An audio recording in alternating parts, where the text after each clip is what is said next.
परमपिता परमेश्वर, हम आपका हृदय से धन्यवाद करते हैं आपके महान प्रेम और उस अनुग्रह के लिए और आपकी पवित्र योजना के लिए, आपकी पवित्र आत्मा के लिए, आपके पवित्र वचन के लिए और आपकी उस सामर्थ्य के लिए जो हमें इस जीवन में जो आपकी ओर से हमें मिलता है उससे हमें नया बनाने में और हमें इस जीवन में बढ़ाने में पवित्र आत्मा और वचन के द्वारा आपकी सामर्थ्य प्रकट होती और कार्य करती है, ताकि हम विश्वास में और परमेश्वर के पुत्र की पहचान में प्रकट हो सकें, उसके योग्य बन सकें और उसकी पहचान में हमारा जीवन स्पष्ट हो और आपकी महिमा हो। सारी महिमा आपको मिले। इस प्रार्थना को आपके इकलौते पुत्र प्रभु यीशु मसीह के नाम से मांगते हैं, आमीन। Praise the Lord.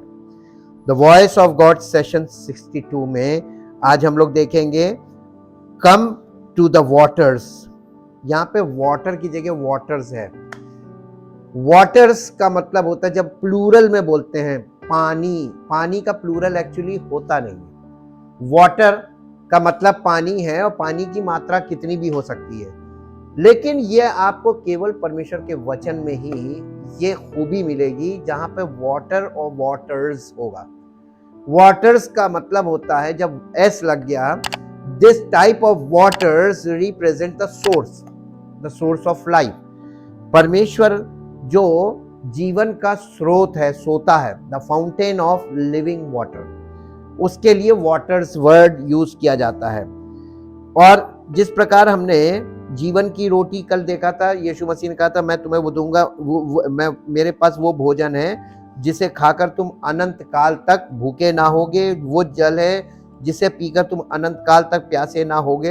अनंत जीवन उसी को मिलेगा जो आज इस भोजन को और इस जल को और जीवन की ज्योति को और जीवन का श्वास, ब्रेथ ऑफ लाइफ, ये आज पाएगा। वही उस समय अनंत जीवन में प्रवेश करेगा। प्रथम पुनरुत्थान के द्वारा परमेश्वर के यीशु मसीह के द्वारा ग्रहण किया जाएगा। इसलिए परमेश्वर प्लानिंग के साथ काम करता है, चरणबद्ध रीति से प्लानिंग को हमारे जीवन में और आपके जीवन में पूरा करता है। कोई भी काम अचानक से नहीं होगा। इससे पहले कि हम आज के विषय को समझें, मेरे साथ एक पद निकालिए। क्यों आपसे ये बातें की जा रही हैं, क्यों आपको ये चीजें बताई जा रही हैं। मत्ती रचित सुसमाचार सेकंड कमिंग का बहुत इंपॉर्टेंट, हम लोगों के लिए बहुत जो इंपॉर्टेंट पार्ट है वो क्या है, पहले हमको ये समझना है। 25 अध्याय, मत्ती रचित सुसमाचार 25 अध्याय और उसका 1 से लेके 13 पद तक पढ़ेंगे। 1 पद से 13 पद तक। तब स्वर्ग का राज्य उन 10 कुंवारियों के समान होगा जो अपनी मशालें लेकर दूल्हे से भेंट करने को निकली। हाँ, उनमें 5 मूर्ख और 5 समझदार थी। मूर्खों ने अपनी मशालें तो ली, परंतु अपने साथ तेल नहीं लिया। परंतु समझदारों ने अपनी मशालों के साथ और अपनी कुप्पियों में तेल भर लिया। ठीक, मशाल बुझने लगेगी, टाइम की कोई लिमिट नहीं बताई गई है ना, तो टाइम जो है वो बढ़ सकता है, बहुत ज्यादा लेट हो सकता है। और जब आप लेट होने लगेगा तो आपकी मशालें तो बुझने लगेंगी। ये मूर्ख जो थी, इन्होंने मशालें जली ली थी लेकिन एक्स्ट्रा ऑयल नहीं था। लेकिन जो समझदार थी उनके पास क्या चीज थी? मशालें, जलती हुई मशालों के साथ एक्स्ट्रा ऑयल भी था। जी, जब दूल्हे के आने में देर हुई तो सब ऊँगने लगी, 10 ऊँगने लगी, बुद्धिमान भी और निर्बुद्धि, यानी मूर्ख और समझदार दोनों ऊँगने लगी और सो गई। आधी रात को धूम मची कि देखो दूल्हा आ रहा है, उससे भेंट करने के लिए चलो, तब वे सब कुंवारियां उठकर अपनी अपनी मशाले ठीक करने लगी। और मूर्ख ने समझदारों से कहा, अपने तेल में से कुछ तेल हमें भी दे दो, क्योंकि हमारी मशाले बुझने पर हैं। जी, परंतु समझदारों ने उत्तर दिया, ये तेल जो मेरे पास एक्स्ट्रा ऑयल है, ये हमारे तुम्हारे दोनों के लिए पूरा नहीं होगा। भला हो जाओ तुम इसको बेचने वालों से जाके तेल खरीद के लाओ। हाँ, अपने लिए मोल लेके आओ, तेल मोल लेना पड़ता। जब वे मोल लेने गई जा रही थी, उसी समय दूल्हा आ गया। अब वो इधर गई और दूल्हा इधर आ गया। जी, और जो तैयार थी वे उसके साथ ब्याह के घर में चली गई और द्वार बंद हो गया। इसके बाद वे जो तेल लेने गई हुई थी वो भी वापस आई, आकर कहने लगी, हे स्वामी, हे स्वामी, हमारे लिए द्वार खोल दे। उसने उत्तर दिया, मैं तुमसे सच सच कहता हूं, मैं तुम्हें नहीं जानता, इसलिए जागते रहो, क्योंकि ना तुम उस दिन को जानते हो और ना उस घड़ी को, क्योंकि नहीं 13 हो गया ना। तुम लास्ट पॉइंट क्या दिया गया है? 12वां पद, 13वां पद, सॉरी, इसको इंग्लिश में पढ़ेंगे, इसलिए जागते रहो। अब इसको इंग्लिश में पढ़ेंगे। जागते रहो का मतलब फिजिकल जागने की बात नहीं कर रही है, फिजिकल सोने की बात भी नहीं हो रही है, यहां पे फिजिकल ऊँघने की बात भी नहीं हो रही है, यहाँ फिजिकल मशाल की भी बात नहीं हो रही है, यहाँ फिजिकल ऑयल की भी बात नहीं हो रही है।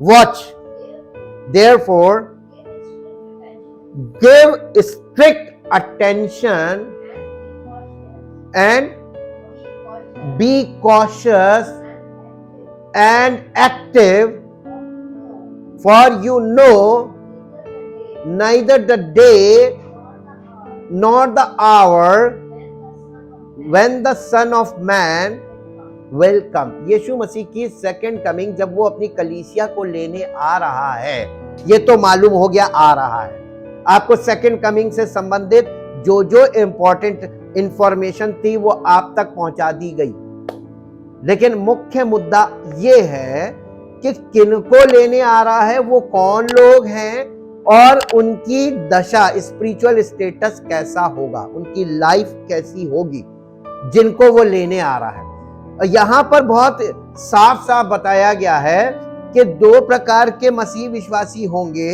एक अनअवेयर और एक फुली अवेयर।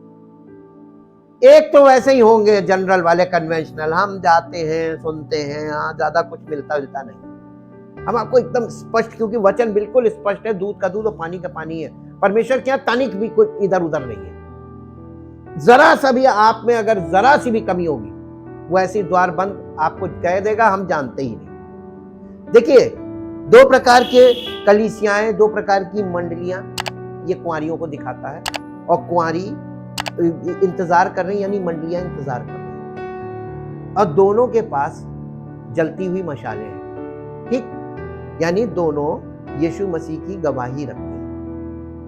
लेकिन extra oil represents the presence of holy spirit in our life. उनके पास होली स्पिरिट नहीं है और इनके पास होली स्पिरिट है। ये बुद्धिमान और समझदार, निर्बुद्धि, मूर्ख और समझदार का अंतर बताया गया।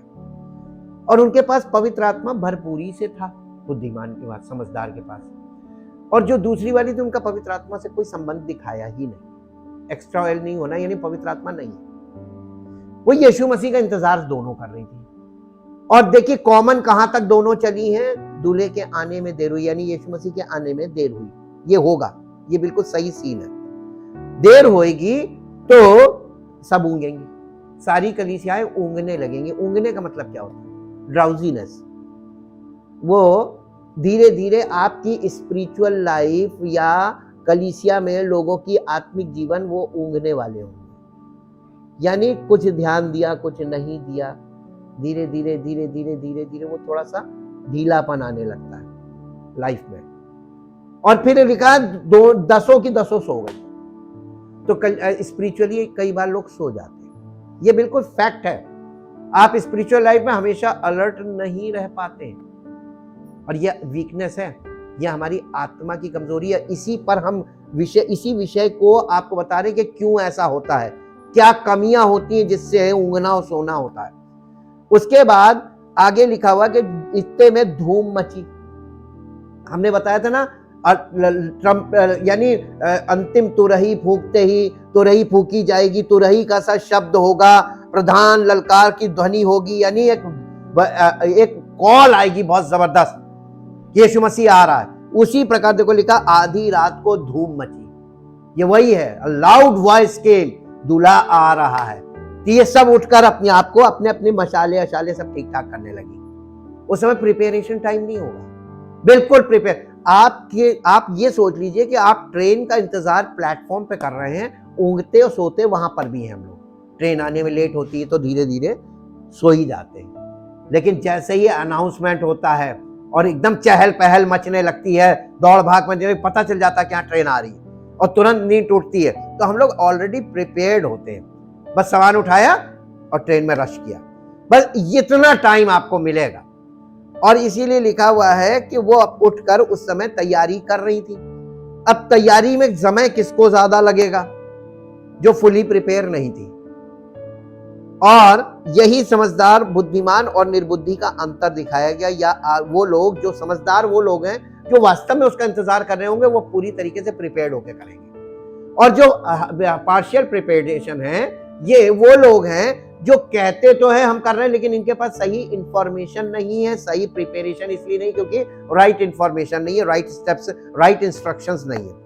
और ये जब वो तेल आपस में मांगने लगी, ऐसे वक्त पे कोई किसी को कुछ देता, आप ट्रेन पकड़ने वाले हो, उसी समय कोई कहे अपने पानी दे दीजिए, खाना दे दीजिए, अरे तुम अपनी तैयारी करके चलो, हम अपनी तैयारी से उस समय मांगा नहीं जाता है। आपकी खुद की प्रिपरेशन होगी, वही व्यक्ति सेलेक्ट होगा।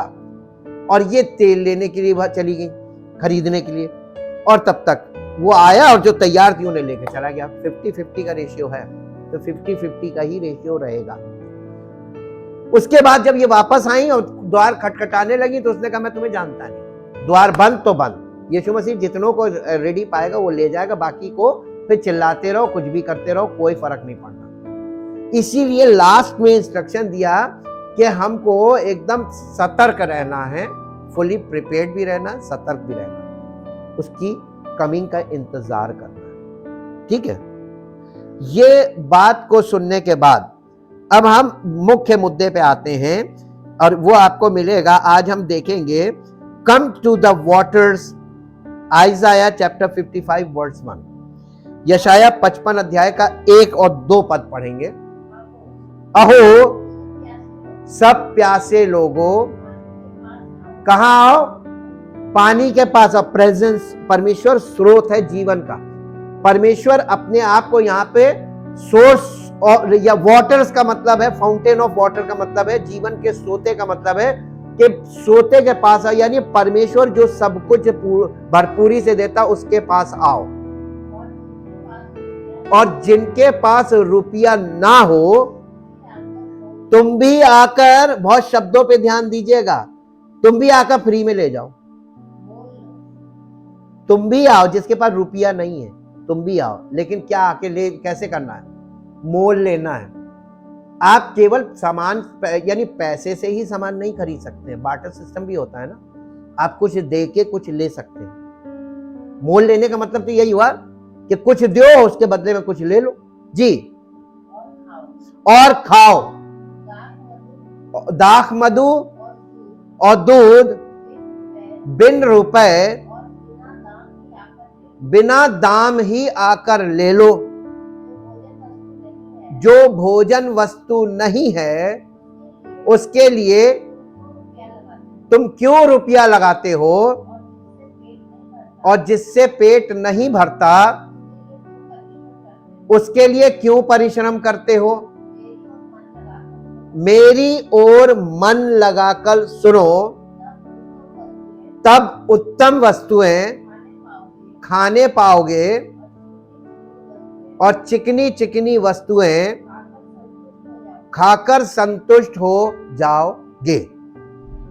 अब आप देखिए, आप जो फिजिकल भोजन करते हैं उससे आप कभी संतुष्ट नहीं हो सकते, क्योंकि आप खाते हैं, कुछ घंटे बाद आपको फिर भूख लगती है, यानी बार बार भूख का लगना, इसको संतुष्ट होना नहीं कहते हैं। आपको बार बार भोजन चाहिए, तो आप बार बार भोजन करते रहते हैं। कब तक? जब तक जीवित हैं तब तक करेंगे, है ना। और जब मृत्यु हो जाती है तो भोजन रुक जाता, सब साइकिल रुक जाती है, भोजन पानी सब कुछ रुक जाता है। इसका मतलब भोजन और जल और ये लाइट और हवा, ये चार चीजें ऐसी हैं जो मृतक को नहीं चाहिए, लेकिन जीवित व्यक्ति को ये चारों चीजें बराबर चाहिए। अब आपको फिजिकल लाइट यानी सूरज की रोशनी, फिजिकली ऑक्सीजन मिल रहा है, ब्रीथ कर रहे हैं, और फिजिकल फूड और फिजिकल वाटर, ये आपकी फिजिकल लाइफ के लिए जरूरी है। तो स्पिरिचुअल लाइफ के लिए, जो इटर्नल लाइफ है, उसके लिए भी आपको स्पिरिचुअल लाइट, स्पिरिचुअल ब्रेथ और स्पिरिचुअल वाटर और स्पिरिचुअल फूड चाहिए कि नहीं चाहिए। यीशु मसीह ने इसीलिए बिल्कुल सही शब्द का इस्तेमाल किया था कि जो भोजन मैं दूंगा वो अनंत जीवन के लिए होगा, जो जल मैं तुझे दूंगा वो अनंत जीवन के लिए होगा। लेकिन ये मिलेगा किसको किसको, इसके विषय में prophetic message, this is the messianic prophecy. ये 55 चैप्टर, उसका 1 वर्स 2 3 4 5, इसका बहुत आगे तक आप 8 9 10 तक जाएंगे। ये सब मेसियानिक प्रोफेसी है, यानी मसीह आकर क्या करेगा और क्या देगा, और वो आपके लिए कितना इंपॉर्टेंट होगा स्पिरिचुअल लाइफ के लिए, उसके ऊपर ये पूरा यानी प्रोफेटिक मैसेज कह लीजिए या प्रोफेटिक स्टडी है। अब हम इसमें देखते हैं, God himself is the source of the spiritual water that truly refreshes and revives। यानी जल आपको रिफ्रेश करता है और रिवाइव, तरोताजा कर देता है और आपके अंदर जीवन का संचार कर देता है। परमेश्वर अपने आप को जल से कंपेयर कर रहा है, जल ही जीवन है। तो इसका मतलब स्पिरिचुअल लाइफ में प्रभु यीशु मसीह ही हमारा जीवन है। स्पिरिचुअल लाइफ का बिना यीशु मसीह के स्पिरिचुअल लाइफ को रिप्रेजेंट करना और इसकी कल्पना करना मूर्खता है, क्योंकि जीवन के जल का स्रोत यीशु मसीह है। यानी बिना यीशु मसीह के स्पिरिचुअल लाइफ ना शुरू हो सकती है ना कंटिन्यू हो सकती है। शुरू ही तभी होगी जब मसीह होगा हमारे जीवन में। The Lord said, For I will pour water on the thirsty land and streams on the dry ground. I will pour my spirit upon your offspring and my blessing on your descendants। यशाया उसका 44 अध्याय का 3 पद पढ़ दीजिए। यहाँ इस प्रकार से लिखा हुआ है, यशाया की पुस्तक 44 अध्याय 44 चैप्टर, उसका 3rd वर्स, क्योंकि मैं प्यासी भूमि पर जल और सूखी भूमि पर धाराएं बहाऊंगा, मैं तेरे वंश पर अपनी आत्मा और तेरी संतान पर अपनी आशीष उंडेलूंगा। हाँ, ये मजनू एक पेड़ होते हैं, मजनू वृक्ष, वे उन मजनुओं के समान बढ़ेंगे जो धाराओं के पास, यानी जो नदी के किनारे लगे होते हैं और पानी मिलता रहता है और बढ़ते रहते हैं, ऐसा होगा। ये परमेश्वर के लोग, ये जो धाराएं नदी हैं, ये कलीसिया है। और कलीसिया में आने वाला व्यक्ति जीवन का जल, जीवन की रोटी, जीवन की ज्योति है। और यीशु मसीह वो जीवन के जल की नदी है। ये हमें सब प्रोवाइड करेगा और हमारे जीवन। Likewise when Jesus the son of God encountered the Samaritan woman at the well will become in him, he said to her, whoever drinks of the water that I shall give him will never thirst, but the water that I shall give him will become in him a fountain of water springing up into everlasting life. यूहन्ना रचित सुसमाचार 4 अध्याय उसका 13 और 14 पद पढ़िए। यीशु ने उस सामरी स्त्री को उत्तर दिया, जो कोई ये जल पिएगा वो फिर प्यासा होगा। आप शारीरिक जल जितना भी पी लीजिए, आपको बार बार प्यास लगेगी जी, परंतु जो कोई उस जल में से पिएगा जो कलीसिया में मिलेगा पास्टर के द्वारा नहीं, जो यीशु मसीह स्वयं आपको देगा, जो जल मैं उसे दूंगा, वो फिर कब तक? अनंत काल तक प्यासा नहीं होगा। क्यों? प्यास तो लगेगी, हाँ, वरन जो जल मैं उसे दूंगा वो उसमें, जो पिएगा उसमें आपके अंदर बोरिंग हो जाएगी। और आपके लिए बोरिंग होगी ये, आप अपने सोते से खुद पानी पिएंगे, जो अनंत जीवन के लिए। ओफो, ये जो जल है, तभी तो उसने कहा था ये जल हमें दे दे। उसने कहा ना, ऐसे नहीं मिलेगा, जा अपने पति को बुला के ला। यीशु मसीह कोई काम चट से नहीं करता। अगर ऐसा होता तो आज लोग भटक क्यों रहे? भटकना बहुत जरूरी है। भटकोगे नहीं तब तक तुम्हारी ये नहीं पता चलेगा कि तुम वास्तव में किस चीज के लिए आए हो। इसीलिए जब कोई आता है, काफी लंबे समय तक वो परखता है कि देख ले ये आ क्यों रहा है। आपके इरादे जरूर जांचे जाएंगे कलीसिया में। और इसलिए परमेश्वर के पास जो चीजें हैं वो अनंत काल वाली चीजें हैं, इटर्नल, एवर, यानी अनंत जीवन वाली चीजें हैं। और जब तक आपको अनंत जीवन नहीं मिल जाता तब तक ये चीजें आपको मिलेंगी नहीं। अब आपको समझ में आया कि शुरू में कुछ नहीं मिलता, फिजिकल चीजें देता नहीं है, फिजिकल चीजों की बात ही नहीं कर रहा। न्यू कॉवेनेंट में केवल स्पिरिचुअल की बात की है उसने। अब आगे देखिए आप, इसमें एक और पॉइंट लिखा हुआ है, will become in him abundant water springing. देखिए, God invites you to come to him to satisfy your spiritual thirst. परमेश्वर हमको इनवाइट कर रहा है, निमंत्रण दे रहा है हमारी आत्मिक प्यास मिटाने की। यूहन्ना रचित सुसमाचार उसका 7 अध्याय का 37 पद पढ़िए। जो कुछ पिता मुझे देता है, नहीं, यूहन्ना 7 अध्याय और उसका 37 पद। The gospel of John chapter 7 verse 37, 7 का 37। पर्व के अंतिम दिन, जो मुख्य दिन है, यीशु खड़ा हुआ और पुकार कर कहा, यदि कोई प्यासा हो, क्या करे? किसके पास? आपको किसके पास पहुंचना है? मेरे पास आए, उसने बुलाया है। अब आपको हम तरीका बता सकते हैं, रास्ता बता सकते हैं। मन फिराओ। पहला काम क्या है? जब तक आप पूरी तरीके से मन नहीं फिराएंगे, आप यीशु के पास नहीं पहुंच सकते। अब इसमें आपको कितना टाइम लगेगा ये आप जाने और वो जाने। हमारा काम आपको बताना है, ठीक? मेरे पास आओ, मैं तुम्हें, ये मेरे पास आए। देखिए, उसके पास जाना है, मांगना नहीं है, पीना है। आपको देगा कोई नहीं।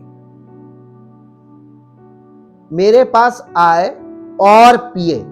प्यास होगी तो आप पानी मांगोगे नहीं, पानी पी लोगे, पीना शुरू कर दोगे। अब आप फिर वापस वहीं चलिए यशाया में, उसका फिर पहला पद पढ़िए। आहो का मतलब है लाउड वॉइस ऑफ कॉल, एक तेज आवाज निमंत्रण की कि हे सब प्यासे लोगों मेरे पास आओ।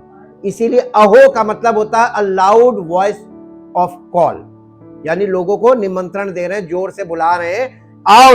यीशु मसीह ने ऊंचे शब्द से कहा, जो कोई प्यासा हो आकर पिए, यदि कोई प्यासा हो तो वो मेरे पास आए और पिए। यही बात वहां पर लिखी है प्रोफेटिकली, अहो सब प्यासे लोगों पानी के पास आओ, और जिनके पास रुपए ना हो तुम भी आकर मोल लो और खाओ। देखिए, पानी के पास बुला रहा हो, कह रहा खाओ। यीशु मसीह जीवन की रोटी, जीवन की ज्योति, जीवन का जल और जीवन का श्वास, सब कुछ यीशु मसीह है। यानी बिना यीशु मसीह के आप स्पिरिचुअल लाइफ की शुरू और अंत सब खत्म। कोई कहे मैं मसीही हूं और मसीह उसमें ना हो, क्या यह पॉसिबल है कि वो मसीही हो सकता है? Without the character of Jesus Christ nobody is called himself a Christian. कोई अपने आप को मसीह कह नहीं सकता without the character. Character is Jesus Christ. जब तक ये कैरेक्टर, ये पर्सन तुम्हारे अंदर नहीं होगा, तुम्हारा दावा गलत होगा, झूठा दावा होगा, तुम अपने आप को धोखा दोगे। और यही बात यहां से स्पष्ट हो जाती है कि आपके जीवन में कौन है जिसके आधार पे आप कह रहे हैं कि मैं आत्मिक जीवन में हूं। God provides food that truly satisfied. परमेश्वर यीशु मसीह के द्वारा हमें वो भोजन सप्लाई कर रहा है जो अनंत जीवन तक के लिए हमारे लिए होगा। वो God invites you to come to him and satisfy your spiritual thirst. God provides food that truly satisfied and it is free. और वो free है। God alludes to the food that satisfies in Isaiah chapter 55 verse 2। यानी दूसरा पद पढ़ दीजिए 55 अध्याय का। जो भोजन वस्तु नहीं उसके लिए, देखिए यहां पर जो बात कही जा रही है वो भी आए मोल ले और खाए। आपको मोल लेने का मतलब ये है कि पैसे से नहीं मिलेगा। मालूम क्यों? पर प्रभु यीशु मसीह की जो स्पिरिचुअल लाइफ है, मसीही जीवन है, ये आपको पैसे से, ये बिक नहीं रहा, बिकाऊ नहीं है। यीशु मसीह बिकाऊ नहीं है ना, उससे जो प्राप्त होना है वो बिकाऊ है। लेकिन आपको पे तो करना पड़ेगा। यीशु मसीह ने हमारे पापों का जो दाम है वो उसने चुकाया है कि नहीं चुकाया? चुकाया है ना। तो बदले में हमको भी तो कुछ देना पड़ेगा, एक्सचेंज करना है ना। उसने हमारी जगह वो हमारी मृत्यु को उसने लिया, तो हम अपने पापों के लिए मरकर उस जीवन को अपना ले जो वो हमें देना चाहता है। तो ये बार्टर सिस्टम हो गया। हम उसके साथ मर गए और हम उसके साथ जिए, तो हम मसीह के साथ ही जी सकते हैं। यह है बिना रुपए के मोल लेना। मोल तो लेना है लेकिन बिना रुपए के मोल लेना है। इसमें पैसा नहीं है। मसीही जीवन पैसों से नहीं खरीदा जा सकता। आज लोग मसीही जीवन में सबसे ज्यादा ट्रांजैक्शन पैसों का करते हैं। सोच रहे पैसे से मिल जाएगा, लेकिन नहीं मिलेगा। परमेश्वर ने हमको कोई चीज ऐसी नहीं दी है विदाउट एनी वर्क, बिना कुछ, हमने इसमें कुछ नहीं किया, ये हमको गिफ्ट मिल रहा है। Why you spend your money for that which is not bread and your labour for that which does not satisfy. और उसके लिए तुम उस भोजन के लिए परिश्रम कर रहे हो जो तुम्हें कभी संतुष्ट नहीं कर सकता, अनंत जीवन नहीं दे सकता। The real blessing, the real food which truly satisfies people's want and desires is Jesus himself। वो यीशु मसीह के अलावा आपको भोजन, कोई दूसरा भोजन नहीं है, जीसस हिमसेल्फ। आपको यीशु मिलेगा। आप आएंगे तो आपको पूरा पूरा यीशु लेना पड़ेगा। और मालूम है ज्यादातर लोग क्या आते हैं, सब कुछ मांगते हैं लेकिन यीशु नहीं चाहिए। यीशु नहीं चाहिए। और आपको मिलेगा तो यीशु मिलेगा, नहीं तो कुछ नहीं मिलेगा। Jesus himself, Jesus said, I am the bread of life, whoever comes to me shall not hunger and whoever believes in me shall never thirst। यूहन्ना रचित सुसमाचार 6 अध्याय का 35 पद पढ़िए। यीशु ने उनसे कहा, जीवन की रोटी मैं हूं, जो मेरे पास आता है वो कभी भूखा ना होगा, और जो मुझ पर विश्वास करता है वो, यानी इसका मतलब यीशु मसीह के पास आ जाने के बाद आपकी आत्मिक भूख, आत्मिक प्यास, आपका आत्मिक, और इसने कहा जो कोई मेरे पीछे हो लेता है वो अंधकार में नहीं चलेगा। तो देखिए यीशु मसीह का चैलेंज देखिए, जो मेरे पास आता वो भूखा नहीं होगा, नेवर फीलिंग हंग्री। जो मुझ पर विश्वास करता है वो कभी प्यासा नहीं होगा, नेवर फीलिंग थर्स्ट। जो मेरे पीछे हो लेगा अंधकार में नहीं चलेगा, और जो मेरे साथ चलेगा, मेरे साथ जीवन व्यतीत, मुझ में जीवन व्यतीत करेगा, उसको जीवन का श्वास देने वाला आत्मा दे दूंगा, यानी पवित्र आत्मा मिल जाएगा, जो जिसमें हम स्पिरिचुअल ब्रीथ करते हैं। सांस लेना भी तो जरूरी है। पवित्र आत्मा हमारे आत्मिक जीवन की सांसें हैं, वही हमें जीवन देने वाला प्राण। आत्मा को आत्मा ही तो जीवन देगा। अब आपको इसका निचोड़ दिखाते हैं। यीशु मसीह ने थोड़ा सा इस चीज को क्लियर बोला तो लोगों को बहुत बुरा लगा था। यूहन्ना रचित सुसमाचार उसका 6 अध्याय में आ जाइए। यूहन्ना रचित सुसमाचार उसका 6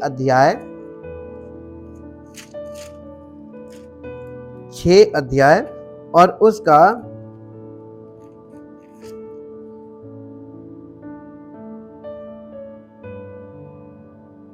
52 वर्ष से पढ़िए।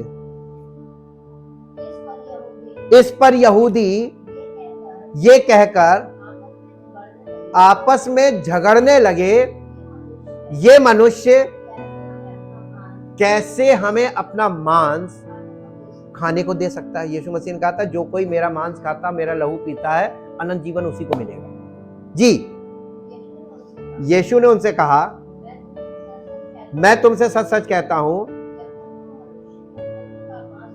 जब तक तुम मनुष्य के पुत्र का मांस ना खाओ और उसका लहू ना पियो, तुम में अनंत जीवन तो तुमको मिलेगा ही। जी, जो मेरा मांस खाता और मेरा लहू पीता है, अनंत जीवन उसी का है, और मैं उसे अंतिम दिन फिर जिलाऊंगा।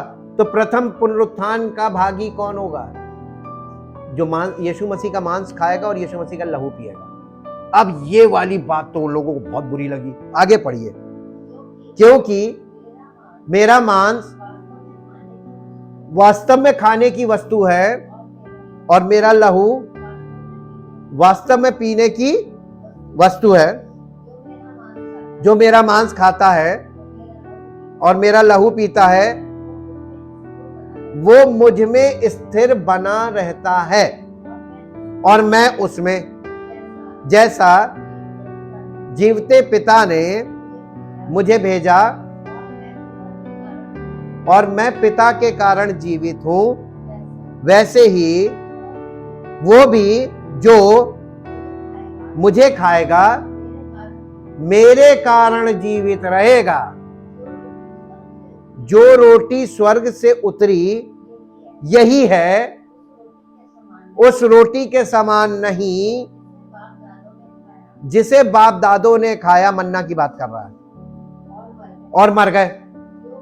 जो कोई ये रोटी खाएगा वो सर्वदा जीवित रहेगा। ये बातें उसने कफरनहूम के एक आराधनालय में उपदेश देते समय कही। अब इसके बाद आगे आ जाइए, 60 पद से 60 वर्ष से ऊपर हेडिंग देखिएगा, अनंत जीवन के वचन। अब सुनिए, देखिए इसका स्पिरिचुअल वर्जन वो शुरू कर रहा है। जी, उसके चेलों में से बहुतों ने ये सुनकर कहा, यह कठोर बात है। देखिए, जैसे ही यीशु मसीह ने, मालूम कितने चेले हो गए थे? 70 से ऊपर चेले हो गए थे यीशु मसीह के पास। किसी के पास, किसी गुरु के पास जब चेले बहुत बढ़ जाए, तो गुरु को खुश होना चाहिए, एक भी चेला मिस ना हो।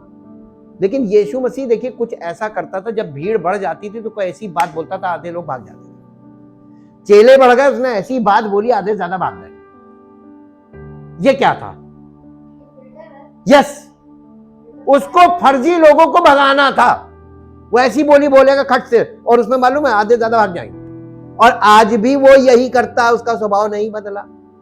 इसीलिए बहुत लंबे समय तक आपको परखेगा, जब तक पूरी तरीके से सिद्ध नहीं देखेगा, आपको नहीं देख लेगा कि ये पूरी तरीके से कंप्लीट सरेंडर करके आ रहा है, तब तक आपको आगे बढ़ने नहीं देगा जी। अब उसके चेलों में से वो कहने लगे ये तो बड़ी कठोर बात है जी, इसे कौन सुन सकता है। यीशु ने अपने मन में ये जान कर कि मेरे चेले आपस में इस बात पर कुड़कुड़ाते हैं, उनसे पूछा क्या ये इस बात से तुम्हें ठोकर लगती है? किस बात से? जो मेरा मांस खाता है और मेरा लहू पीता है उसमें अनंत जीवन होगा और उसी को मैं अंतिम दिन जिलाऊंगा, बाकी किसी को नहीं। उसने कहा ये बात तुम्हें बुरी लग रही है, ठोकर लगती है जी। यदि तुम मनुष्य के पुत्र को जहां वो पहले था वहां ऊपर जाते देखोगे तो क्या होगा? आत्मा तो जीवनदायक है, शरीर से कुछ एक्चुअली जो यीशु मसीह बात बोल रहा था वो स्पिरिचुअल थी। यहां पे आके उसने खोल दिया, उसने कहा आत्मा जीवनदायक है, शरीर से कोई लाभ नहीं। शारीरिक बातों में मेरे पीछे मत चलो जी। जो बातें मैंने तुमसे कही हैं, देखिए यीशु मसीह ने यहाँ पे आके राज खोल दिया। वो जो मैंने तुमसे कहा है ना, जो मेरा मांस खाता मेरा लहू पीता, एक्चुअली मालूम है ये लोग इतनी समझ कम थी, व्यवस्था में परमेश्वर ने खुद ही मना किया था कि किसी भी जानवर का लहू मत खाना, लहू खाना वर्जित था, लहू बिल्कुल मना था। तो वो परमेश्वर कैसे आपको लहू दे सकता खाने को? लहू जम जाता है, वो खाने के लिए वो खाया जाता है, लेकिन खाने को मना किया, वर्जित है। और परमेश्वर आपसे हर कोई चीज जो उसने खुद वर्जित की वो उस चीज को खाने को नहीं बोलेगा। यहां वो स्पिरिचुअल बोल रहा था कि आत्मिक बातें, यीशु मसीह की हार्ड बातें, स्पिरिचुअल टीचिंग, जो उसकी हार्ड टीचिंग है, जो उन हार्ड टीचिंग्स को एक्सेप्ट करेगा, उसको वो एक्सेप्ट करेगा और उसको वो जीवन देगा। वो कहने लगा जो बातें मैंने तुमसे कही हैं वही बातें आत्मा भी हैं और जीवन भी हैं, परंतु तुम में से कुछ ऐसे हैं जो विश्वास नहीं करते, क्योंकि यीशु पहले ही से जानता था कि जो विश्वास नहीं करते, इसका मतलब आज कलीसिया में शायद हमें ना मालूम है कि कौन विश्वास करता है कौन नहीं करता। हम सच बता रहे हैं, हमें नहीं पता चलता। हमें कौन बताता है? हमें यीशु मसीह बताता है, क्योंकि उसको पता है कि कौन विश्वास करता कौन नहीं करता, कौन विश्वास से आ रहा कौन ऐसे ही आ रहा जी। हाँ, और कौन मुझे पकड़वाएगा। अब इसके बाद उसने आगे क्या कहा? और उसने कहा इसीलिए मैंने तुमसे कहा था कि जब तक किसी को पिता की ओर से ये वरदान ना दिया जाए तब तक। इसका मतलब यीशु मसीह ये बता रहा था कि कोई मेरे पास डायरेक्ट नहीं आ सकता। यीशु मसीह के पास डायरेक्ट कोई नहीं जा सकता। किसके द्वारा जाते? पिता अगर आपको उसके पास ना भेजे। इसीलिए यीशु मसीह ने कहा था मेरा पिता जिससे प्रेम करता हूं पुत्र भी उसी से प्रेम करेगा। पहले वो पिता को देखेगा। अगर पिता का प्रेम आपके जीवन में प्रकट हुआ तो यीशु मसीह का अनुग्रह आपके जीवन में प्रकट होगा। और अगर पिता का प्रेम नहीं प्रकट हुआ तो अनुग्रह नहीं करेगा, क्योंकि जिससे पिता प्रेम करेगा उससे मैं प्रेम करूंगा। यीशु मसीह ने ये बात बोली थी, यही बात वो यहां पे बता रहा है जी। इस पर उसके चेलों में से बहुत से उसको छोड़ के चले गए। और उसके बाद अब बताइए ऐसा कौन सा गुरु होगा जो अपने चेलों को कम कर दे? भीड़ नहीं चाहिए उसको, ना चेलों की भीड़ चाहिए ना विश्वासियों की भीड़ चाहिए। इसका मतलब उसे भक्त नहीं चाहिए। अब समझ में आ गया? उसको कौन चाहिए? उसको बिल्कुल परमेश्वर की संतान चाहिए, क्योंकि वो परमेश्वर का पुत्र है, उसको पुत्र और पुत्री ही चाहिए, वो भी परमेश्वर के। इसलिए वहां पर भीड़ नहीं होगी, और जो सच्ची कलीसिया वहां भीड़ नहीं होगी। बिल्कुल डिफरेंट चीज है। और आपको जो दिख रही है, क्या आपको ये चीजें वहां पर दिख रही है कि ऐसा हो रहा है? वहां तो लोग कम ना हो, ये वाला प्रोसेस चल रहा है। लेकिन जो सच्ची कलीसिया होगी वहां पे एंट्री एग्जिट दोनों खुले होंगे। आपकी इच्छा हो, आपकी इच्छा ना हो, क्योंकि खुद ही आप कुछ दिनों बाद भाग जाओगे। हम जितने समय से सेवकाई कर रहे हैं, कितने आए और कितने गए, और जो पुराने लोग हैं उन्होंने देखा है कि कितने आए और कितने गए, है ना। लेकिन जो टिका वो परमेश्वर का पुत्र और पुत्री, बाकी सब आए और गए, क्योंकि हार्ड टीचिंग्स का सामना करना पड़ेगा और आपको सरेंडर तो करना ही करना है। जितना सरेंडर करते जाओगे परमेश्वर उतना आपको ग्रहण करता जाएगा। इस चैप्टर में ये देखिए लाइन से है, 6 अध्याय जीवन की रोटी के विषय में है, 7 अध्याय जीवन का जल के विषय में, और 8 अध्याय जीवन की ज्योति के विषय में, और डिटेल है। आप घर में इसको एकदम, यानी इसको बोलते क्रोनोलॉजिकल ऑर्डर। जब मंदिर में मूसा के तंबू में जब कोई व्यक्ति पहले तंबू में प्रवेश करता था, वहां की विशेषता यह थी, पहली चीज, हर कोई उसमें प्रवेश नहीं कर सकता था। केवल महायाजक के बच्चे जो याजक का काम करते थे वो ही जाते थे, और वो जाते थे तो वहां पे 3 वेदियां बहुत इंपॉर्टेंट थी। वहां रोटी की मेज थी, उसी पर जीवन की रोटी का रिप्रेजेंटेशन, वहां पर रोटियां रखी जाती थी, और वहां पर वो वाइन रखा जाता था, जो अंगूर का रस जिसको बोलते हैं, वो जीवन का जल। उसके बाद सामने दीपदान था, जीवन की ज्योति। ये 3 चीजें तो वहां पर 2 वेदियों में पूरी हो गई थी, और तीसरी थी धूप की वेदी, सुगंधित द्रव्य। और वहां तक केवल उस भाग में याजक लोग प्रवेश करते थे। और कलीसिया के लिए विषय में लिखा हुआ है कि पूरी कलीसिया, क्या तुम नहीं जानते कि तुम परमेश्वर का चुना हुआ वंश और राजपदधारी याजकों का समाज हो?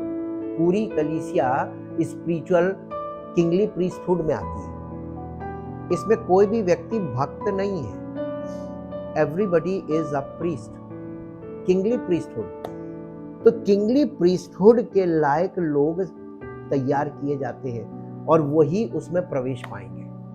और यही जो होंगे, यही पिता की उपस्थिति में जो तीसरा भाग है वहां प्रवेश पाएंगे। इसी को बोला गया है कि स्वर्गारोहण होगा, और उसके बाद हम परमेश्वर पिता की प्रेजेंस में चले जाएंगे with eternal water, eternal food and eternal light and eternal air. यानी हमको वो सब यीशु मसीह संतुष्ट कर देगा, और हमारी बॉडी, ये मिट्टी की देह यहीं रह जाएगी, और हमें एक देह दी जाएगी, और वो होगी हेवनली बॉडी। इसीलिए लिखा है हम स्वर्गदूतों के समान होंगे। तो स्वर्गदूतों की रोटी उनको दी गई थी, बताया ना, स्वर्ग से भोजन दिया गया था, और हमको तो स्वर्ग से पूरा का पूरा सारी चीजें सप्लाई कर दी पुत्र के द्वारा। जीवन का जल, जीवन की रोटी, जीवन की ज्योति, जीवन की श्वास, सब कुछ तो हमें दिया। अनंत जीवन के लिए जो कुछ चाहिए वो पुत्र के द्वारा हमें दे दिया, लेकिन पूरा पुत्र में है, और जो कोई पुत्र में है वही नई सृष्टि है। तो जब तक आप नई सृष्टि भीतरी मनुष्यत्व में ये चीजों से पूरी तरीके से संपन्न नहीं होंगे, आप स्वर्गारोहण के भाग नहीं बनेंगे। Thank you, thank you, thank you Lord. परमपिता परमेश्वर, हम आपका हृदय से धन्यवाद करते हैं, आपके वचन के द्वारा जो सत्य है, और पवित्र आत्मा के द्वारा जो सत्य का आत्मा और हमें सत्य का प्रकाश देता है। ये बातें केवल परी कथा नहीं है प्रभु, ये बातें केवल विचारों में ही नहीं है, ये सत्य है, और जैसा लिखा है वैसा हमारे जीवन में होना अनिवार्य है, ताकि हम उसके द्वारा जब वो आए तो हमें ग्रहण करें, और हम तैयार हों समय तक, ताकि वो हमें लेकर जाए, हम प्रवेश पाएं, और हम सब के जीवन से उसकी महिमा हमारे जीवनों से प्रकट हो, हम उसके द्वारा उसकी महिमा में प्रकट किए जाए, और उसकी महिमा का कारण हो। सारी महिमा आपको मिले। इस प्रार्थना को आपके इकलौते पुत्र प्रभु यीशु मसीह के नाम से मांगते हैं, आमीन। Praise the Lord. परमेश्वर आपको आशीष दे।